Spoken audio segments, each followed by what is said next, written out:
Welcome to the Heart's Haven. Let the story begin. Translate this first. Poor girl, said the millionaire was stunned. Translate this first. Then you can decide if I'm worth anything. The girl's voice wasn't loud. It didn't beg. It didn't shake. And somehow, that's what made it impossible to ignore. Christian Hale had heard every kind of voice money could attract: confidence, desperation, flattery wrapped in polished words. But this was different. It cut clean through the noise of downtown Chicago like a line drawn in ink across glass. He stopped, not because he wanted to, but because something in that sentence refused to let him walk away. The late afternoon air carried the hum of traffic, the distant wail of a siren, the rhythmic click of heels against pavement. His driver waited just a few feet away beside a sleek black sedan, engine idling, door already open. Christian didn't move. His eyes dropped, slowly, almost reluctantly, until they found her. She couldn't have been older than 8. Sitting on a flattened piece of cardboard near the cold concrete wall of his company building, she held out a single sheet of paper. It was creased, worn at the edges, like it had been folded and unfolded 100 times. Her hoodie was too thin for the breeze, her sneakers scuffed and tired, but her hands steady. Too steady. Translate it, she said again, lifting the page just a little higher. Before you decide what I'm worth. A flicker of irritation crossed Christian's face, quick and sharp. He had a board call in 12 minutes. 3 deals closing before market open tomorrow.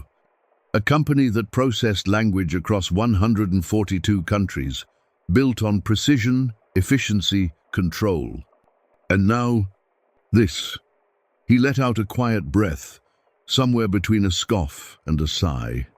Kid, he said, voice cool, practiced, I don't have time for games. Most people would have looked down by now. Most people would have stepped back. She didn't. Her eyes held his clear, unwavering, almost patient. Like she already knew something he didn't. It's not a game, she replied. It's just words. Just words. Something about the way she said it simple, certain landed heavier than it should have. Christian's jaw tightened slightly. Words were his world, his empire. The very thing that had made him untouchable. And yet, standing here, in front of a girl with nothing but a worn piece of paper, he felt, for the briefest second, like he was the one being measured. The city kept moving around them. No one stopped. No one noticed. But in that small pocket of space, something had shifted. Christian reached out. Not fully committed, just enough to take the page between his fingers, like he was humoring a moment that would be over in seconds. He glanced down, and in that instant, the world, for the first time in years, didn't feel so predictable anymore. Christian Hale had built his life on control. Every minute accounted for. Every decision calculated. Every word optimized. From the 42nd floor of Hale Dynamics, the city below looked small, manageable, almost silent behind the thick glass walls of his office. It was the kind of silence money could buy. The kind that kept distractions out and results in. Inside, everything reflected precision. A long walnut conference table polished to a mirror shine. 3 monitors glowing with real-time language data streams. A schedule so tight it left no room for hesitation, let alone interruption. Christian stood at the center of it all like a man who had mastered gravity itself. He had not always been this way. But somewhere between building his first startup in a cramped 1-bedroom apartment and turning it into a billion-dollar empire, something had been stripped away, slowly, quietly, efficiently. Emotion became distraction, connection became liability, and people became variables. That was the rule he lived by.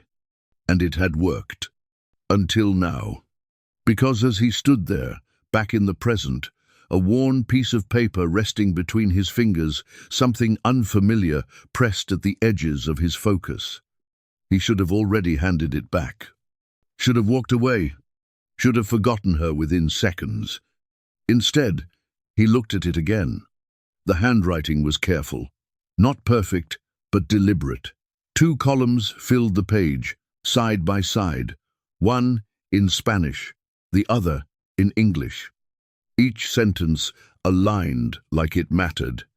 Christian's eyes moved quickly at first, scanning out of habit, his brain automatically checking structure, grammar, flow, the same way it had processed millions of lines of text through his company's systems. But then, it slowed, just slightly. Behind him, his phone vibrated once. Then again, a reminder, a meeting, a decision waiting somewhere upstairs that could move markets. He ignored it. Outside, the girl had not moved. She sat exactly where he had found her, watching him with a quiet patience that did not feel like waiting, but like certainty, as if she already knew what he would find. Christian shifted his weight, exhaling slowly. He was aware of how unusual this was, how unnecessary, how completely outside the boundaries of his world. And yet, he kept reading. A breeze slipped between the buildings, brushing past the edge of the paper. He tightened his grip without thinking. There was something about the way the words were written. Not complex, not technical, but intentional, like they were not trying to impress, only to be understood. He had built machines that could translate entire documents in seconds, systems that reduced language into patterns, probabilities, predictable outputs. But this was not efficient. This was human. Christian's jaw tightened slightly as that thought crossed his mind. He did not like where it led. Across the sidewalk, a few people passed by, glancing briefly before continuing on. To them, it was just another moment in a busy city. A man in a tailored suit, a child on the ground. Nothing worth stopping for. But to Christian, something had already shifted. Not visibly, not dramatically, just enough. He lowered the page slightly, his eyes lingering on the lines in a way they had not in years. And for the first time in a very long time, he was not reading to evaluate. He was reading to understand. Christian did not realize when the city noise faded. It did not disappear all at once. It slipped away, piece by piece. The honking softened. The footsteps blurred. Even the distant sirens seemed to drift somewhere far beyond reach. All that remained were the words on the page. He read the first line again. Slower this time. Not as a CEO, not as a system trained to detect patterns, but as a man who, for reasons he could not explain, could not look away. Across from him, the girl shifted slightly on the cardboard, pulling her hoodie closer around her shoulders. The wind picked up for a moment, brushing strands of hair across her face, but her eyes never left him. She was not nervous. She was not hopeful. She was simply waiting. Christian lowered the page just enough to glance at her. "Where did you get this?" he asked. His voice had changed. Still controlled, but no longer dismissive. The girl tilted her head a little, like the question did not quite matter. "I wrote it," she said. No hesitation. No performance. Just truth. Christian's fingers tightened slightly around the paper. He looked back down. The sentences were simple. A story about a girl who sat behind a library after closing hours, tracing words she did not fully understand, believing that if she could learn enough of them, she would never feel invisible again. There were no complicated structures, no advanced vocabulary, and yet every line carried weight. Christian read another sentence. Then another. Something in his chest shifted, subtle but undeniable, like a door he had forgotten existed, had just been nudged open. He frowned slightly, almost instinctively, as if trying to push the feeling back into place. "This is basic," he said, though the words sounded thinner than he intended. "Anyone with a decent program could translate this in seconds." The girl gave a small shrug. "Then why didn't you walk away?" The question landed quietly. Too quietly. Christian looked up again, caught off guard in a way he had not been in years. For a moment he said nothing, because there was no immediate answer. He could have walked away. He should have. That was how his world worked. Efficiency. Priorities. No wasted time. And yet, he was still here. The wind shifted again, carrying the faint smell of street food from somewhere down the block. A bus rumbled past, shaking the ground just slightly beneath them. Life continued. But something inside this moment held still. Christian exhaled slowly. "That does not change anything," he said, regaining a trace of his usual tone. "Words are tools. They solve problems. That is all." The girl studied him for a second. Not judging, not arguing, just seeing. "No," she said softly. "Words are how people know they are not alone." Christian blinked. The sentence did not raise its voice. It did not demand attention, but it stayed. He looked down at the page again, his eyes tracing the final lines he had not yet fully taken in. For the first time, there was no rush to finish, no impulse to move on. Only a growing awareness that this simple piece of paper was asking something of him he did not yet understand. And somewhere beneath the structure, the logic, the carefully built walls of his life, something was beginning to listen. Christian stared at the last line longer than he expected. The words did not rush him. They did not demand anything. They simply remained, a quiet presence on the page. He read it once, then again, and this time he did not analyze the grammar. He did not evaluate the structure. He felt it. A subtle shift moved through him, unfamiliar and unwelcome, like a memory trying to surface without permission. Behind him, his phone vibrated again, longer this time, insistent. He did not reach for it. Instead, he lowered the paper slowly, his eyes lifting back to the girl. Lily Carter. She sat exactly as before, legs crossed, hands resting in her lap now, as if the moment of challenge had already passed. There was no urgency in her posture, no attempt to convince him further. It was as if she had already said everything that needed to be said. Christian took a step closer. Not a large one, just enough to close the distance between them. "You expect me to believe you wrote this?" he asked. His tone was steadier now, but something underneath it had changed. Less sharp, less certain. Lily gave a small nod. "I had time," she said. The answer was simple, but something about it lingered. Christian glanced down again at the page, then back at her. "You understand what this says?" he continued. Another nod. "I understand how it feels," she replied. That answer did not fit into any system he knew. He exhaled slowly, running a hand through his hair, a rare break in his usual composure. For years, he had built a world where everything could be measured. Data, language, behavior, even emotion reduced to patterns. But standing here, in front of a girl with nothing but a worn sheet of paper, he was facing something that did not follow rules. Something that could not be optimized. The wind picked up again, colder now, as the sun dipped lower between the buildings. The glass tower behind him reflected streaks of orange light across the pavement. Time was moving. He knew that. Meetings were waiting. Decisions stacking. But none of it seemed as immediate as it had 10 minutes ago. Christian looked back at Lily, studying her more carefully this time. Her hoodie was frayed at the sleeves. Her shoes were worn thin at the edges. And yet, there was nothing fragile in her gaze. No hesitation. No apology. Only a quiet kind of certainty.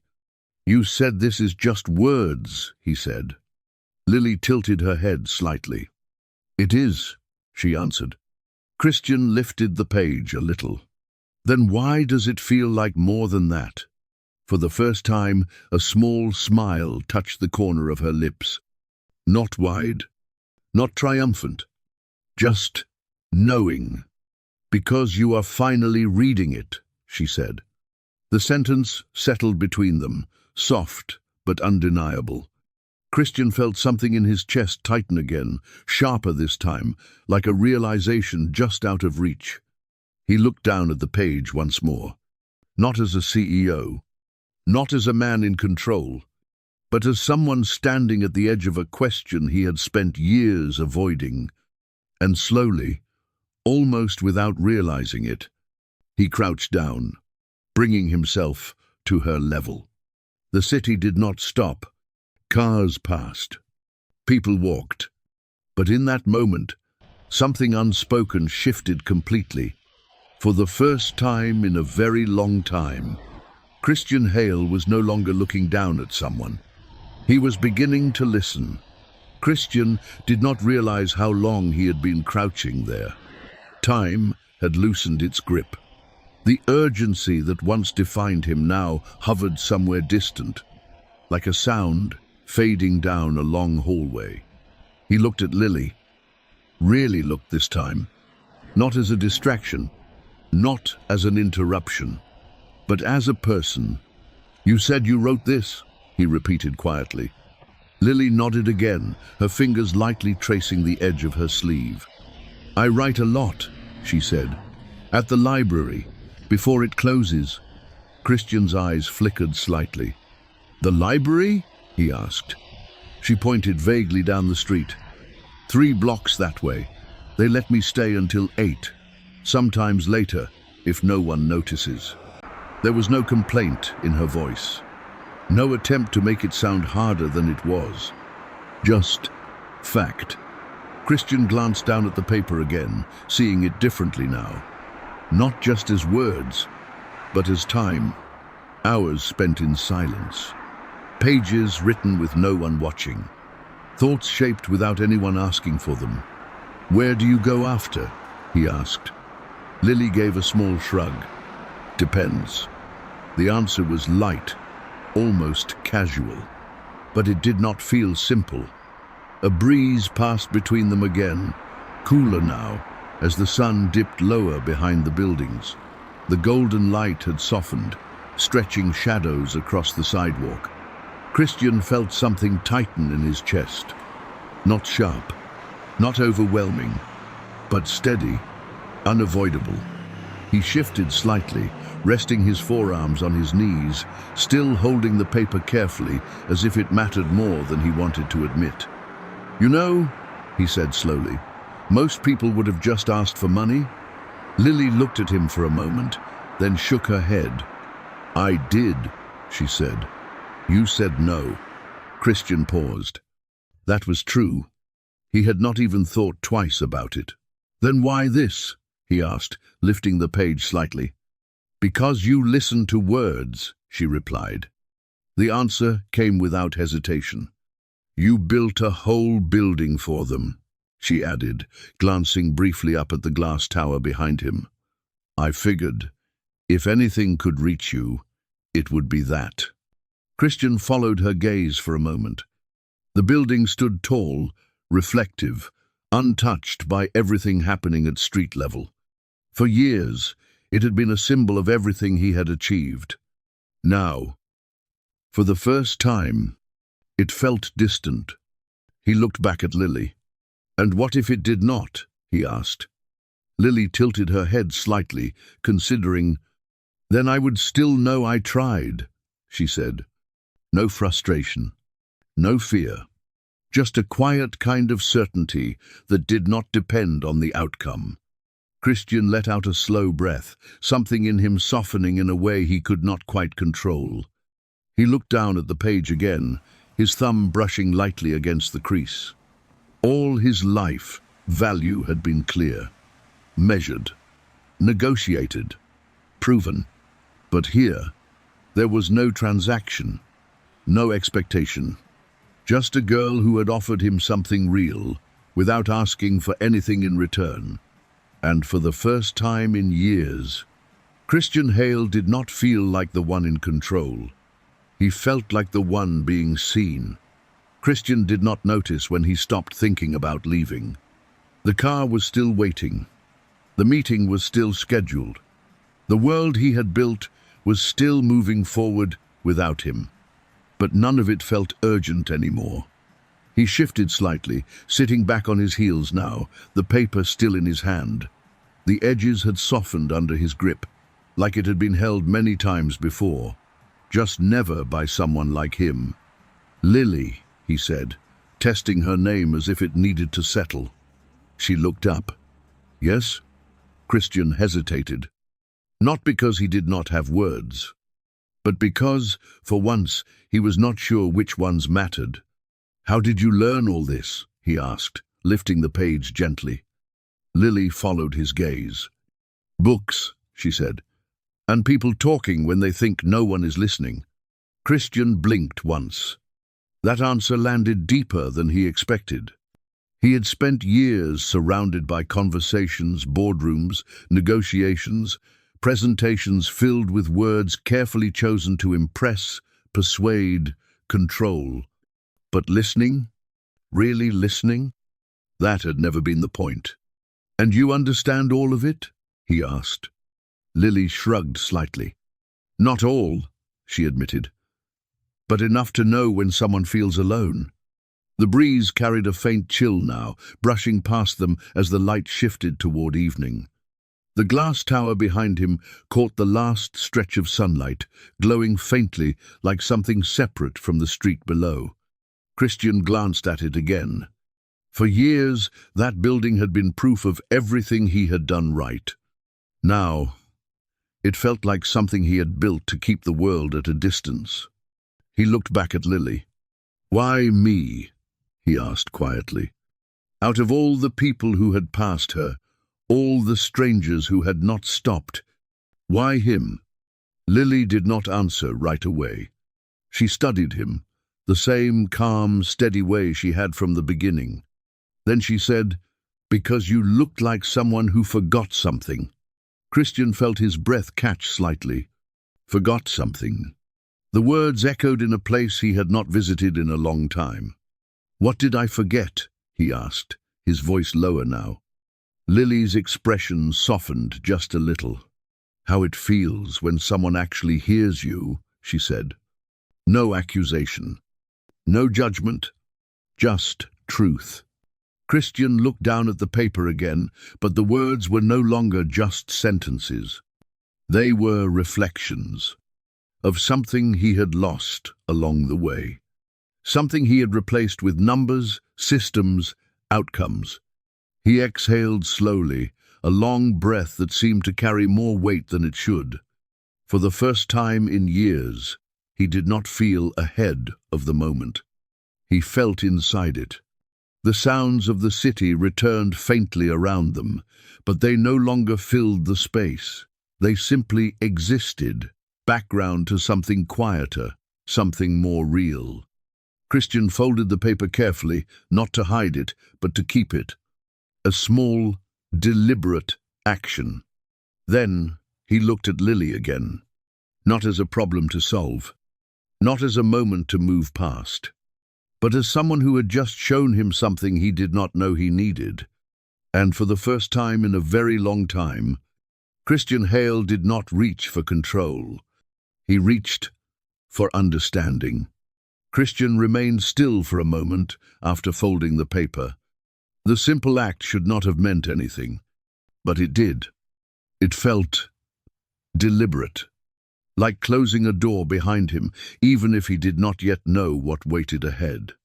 He slipped the folded page into the inside pocket of his coat, pressing it flat against his chest without thinking. Lily noticed. She did not smile. She did not react. She simply watched, as if that choice alone had already answered something. Christian stood slowly, the movement unfamiliar after staying grounded for so long. The world shifted again as he rose, cars passing, voices blending, the steady rhythm of a city that never paused. But he did not step away. Not yet. "Do you eat?" he asked suddenly. The question came out before he could refine it. Lily blinked once, slightly surprised, then gave a small nod. "Sometimes," she said. Christian's jaw tightened just a fraction. The word sometimes carried more weight than it should have. He glanced down the street, then back at her. "There is a place around the corner," he said, "about 200 feet that way. They serve hot food." Lily followed his gaze briefly, then looked back at him. "I know it," she said. "They close early." Christian paused. Of course she knew it. That realization settled quietly. He reached into his pocket, pulling out his wallet almost automatically. The familiar motion felt easy, practiced, something he had done countless times without thought. But halfway through he stopped. His hand hovered. Then slowly he closed the wallet again. Not out of hesitation, but because something about this moment did not fit that solution. He looked back at Lily. "Come with me," he said instead. The words were simple, direct, different. Lily studied him for a second, her expression unchanged, as if she was measuring something deeper than the offer itself. "Why?" she asked. Christian exhaled softly. The question did not challenge him. It grounded him. "Because you should not have to figure everything out on your own," he said. There was no grand speech behind it. No performance. Just a sentence that felt honest. Lily looked at him for a long moment. The city moved around them, unaware. A car door slammed somewhere nearby. Footsteps echoed past. The wind carried the faint scent of coffee from a shop across the street. Then she asked, "Is this because of the paper?" Christian shook his head. "No," he said quietly. "It is because I read it." The difference hung between them. Small, but important. Lily lowered her gaze briefly, as if considering something carefully, then looked back up. "Okay," she said. One word. Soft. Certain. Christian nodded once, not fully aware of the subtle shift inside him as he turned slightly, gesturing down the street. For years, his decisions had been about scale, impact, numbers that moved entire markets. But this was small. Just one step, one choice. And yet, it felt heavier than anything he had signed in a boardroom. He slowed his pace instinctively as Lily stood and walked beside him, her steps light but steady. They did not speak. They did not need to. Because somewhere between the paper and this quiet walk forward, something had already begun to change. Not loudly, not all at once, but enough. Enough for a man who had everything to realize he had been missing something all along. They walked in silence at first, not the kind of silence that felt empty, but the kind that settled naturally between two people who no longer needed to prove anything. The city softened as they turned the corner. The sharp edges of glass buildings gave way to smaller storefronts. Warm lights glowed through wide windows. A bell chimed faintly as customers stepped in and out of a nearby cafe. Christian slowed his pace without thinking. Lily walked beside him, her hands tucked into the sleeves of her hoodie, her steps steady, familiar with the rhythm of these streets. "You come here a lot?" he asked. She nodded slightly. "Sometimes," she said, "when it is still open." They stopped in front of a small diner. Nothing special from the outside. A flickering sign. A window fogged slightly from the warmth inside. But through the glass, there was light, movement. People sitting close together, talking, eating, existing in a way that felt connected. Christian hesitated for half a second, not because of the place, but because of what it represented. Unplanned, uncontrolled, real. He reached for the door and pulled it open. A soft bell rang above them. Warm air wrapped around them instantly, carrying the smell of coffee, grilled bread, something simple and comforting. Lily stepped in first. Christian followed. For a moment, he just stood there, taking it in. The worn booths, the quiet hum of conversation, the clink of silverware against plates. No glass walls, no filtered silence, just life. A waitress glanced up and gave a small, welcoming nod. "Sit wherever you like," she said. Christian looked down at Lily. She had already chosen a booth by the window, sliding into the seat like she had done it 100 times before. He sat across from her. The table between them felt smaller than any conference table he had ever known, but somehow more honest. A menu rested at the edge. He picked it up, then paused. "What do you usually get?" he asked. Lily looked at the menu, then back at him. "Whatever is warm," she said. The answer was simple, but it stayed. Christian nodded slowly, setting the menu down. When the waitress returned, he ordered without hesitation. 2 meals. Hot. Enough. As the waitress walked away, Lily rested her hands on the table, watching quietly. Christian leaned back slightly, exhaling in a way that felt different from before. Not controlled, not measured, just real. Outside, the city continued to move. But inside that small diner, something had shifted completely. For the first time in years, Christian Hale was not thinking about what came next. He was present, and somehow, that felt like the biggest change of all. The food arrived quietly. No announcement, no interruption. Just 2 warm plates set gently on the table, steam rising in soft curls that filled the small space between them. Lily looked at the plate in front of her. For a moment, she did not move. Not out of hesitation, but as if she was taking in something that could not be rushed. Christian noticed. He did not say anything. He simply waited.